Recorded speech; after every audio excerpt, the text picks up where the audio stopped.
Baik, terima kasih. Shalom. Perkenalkan, nama saya Sakaria Tapo, NIM 20 22 03 10 44 Fakultas Fisip Prodi IPM, Ilmu Pemerintahan Angkatan 2022. Sini saya akan menjelaskan tentang tugas ilmu pemerintahan. 1. Jelaskan pengertian pemerintahan secara sempit dan luas. Secara luas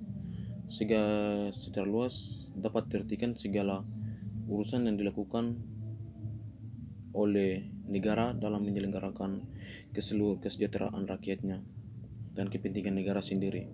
Itu dia mengurusnya tentang negara, dalam negara maupun di luar negara. Itu kalau dalam arti luas. Kalau dalam arti sempit, menunjuk pada lembaga eksekutif, yudikatif, dan legislatif. Misalnya dalam Undang-Undang Nomor 32 Tahun 2004 tentang pemerintahan daerah disebutkan pemerintahan pusat. Dan yang kedua,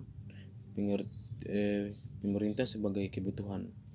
Nah, itu memberikan pelayanan terbaik kepada masyarakat untuk memenuhi kebutuhan masyarakat di semua sektor. Dan yang ketiga, mengapa pemerintah dikatakan sebagai pengetahuan. Nah, itu ilmu pengetahuan adalah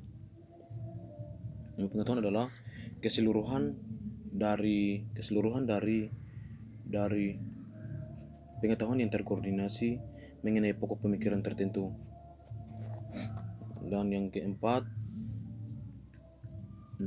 pengertian kekuasaan serta dengan sumber-sumber kekuasaan.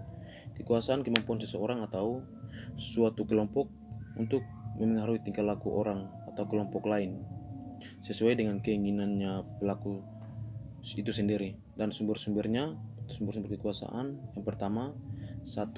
Jabatan, kedua, popularitas, dan ketiga, keahlian, dan keempat, itu harta kekayaan. Dan yang kelima, manfaat dan tujuan mempelajari ilmu pemerintahan.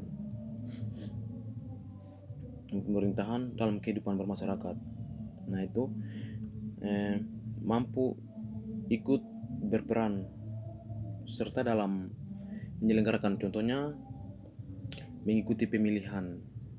Contoh seperti pemilihan bupati, presiden, pemilihan DPR yang diberikan dari pemerintah, dan mengikuti kebijakan-kebijakan yang ada, taat membayar pajak,